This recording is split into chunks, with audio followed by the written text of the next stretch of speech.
ได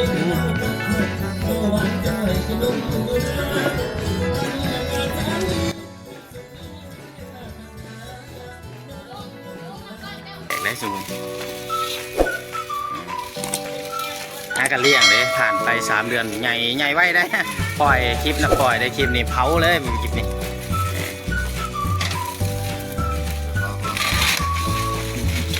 บริการเป็นนัววะ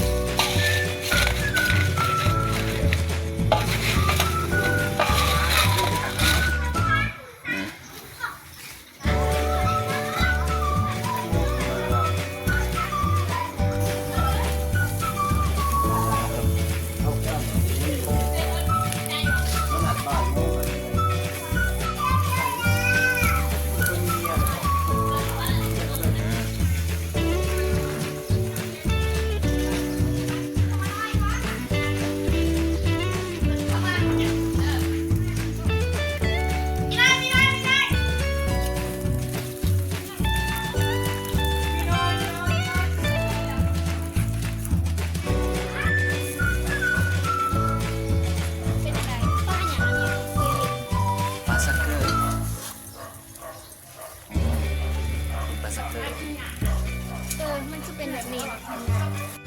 มีแล้ว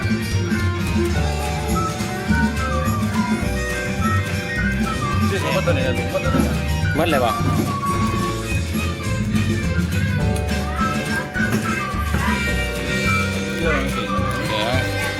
โอ้แข็งเนาะโตมันก็มันอยู่ที่แถวนี้สิมัน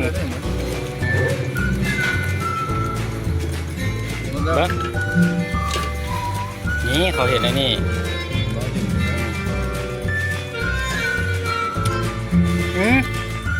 สิมันแหน่เนาะ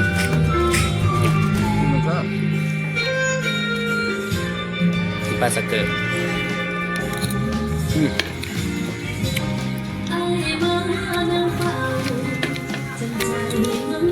บ่มีไข่มันเนาะยำหนึ่งว้าวซีนมันมีแต่อยู่นี่นี่ปลาสเกิร์เนี่ยเอาขายมึงด้วยขายไปแล้วชมกับปลาสเกิร์มันมีแต่ส่วนแถวหางมันเนี่ยเนาะปลาเนี่ยเดี๋ยวนี้ถ้ากระบอกได้ยังมาเนี่ยเท่าเนี่ย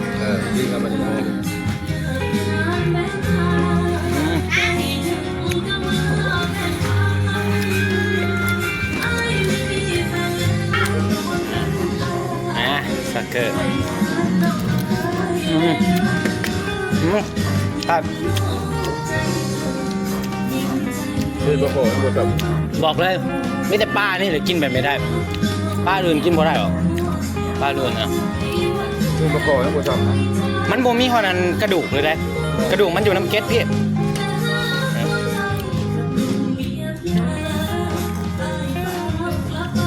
ป้าครับ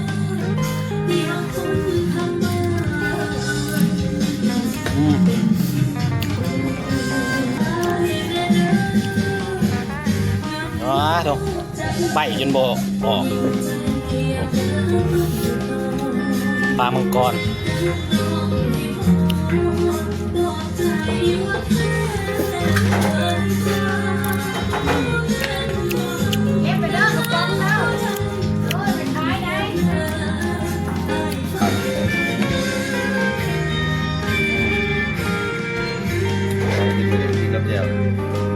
คันที่ว่าเขาจะเผาเกาะมันลายความแข็งผม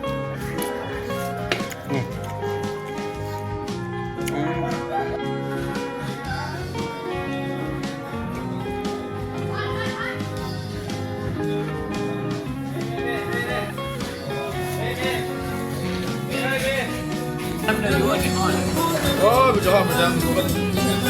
มาเด้อมากินปลาแข็งแดดยังแข็งมากมาพักใส่ครับข้าวเลย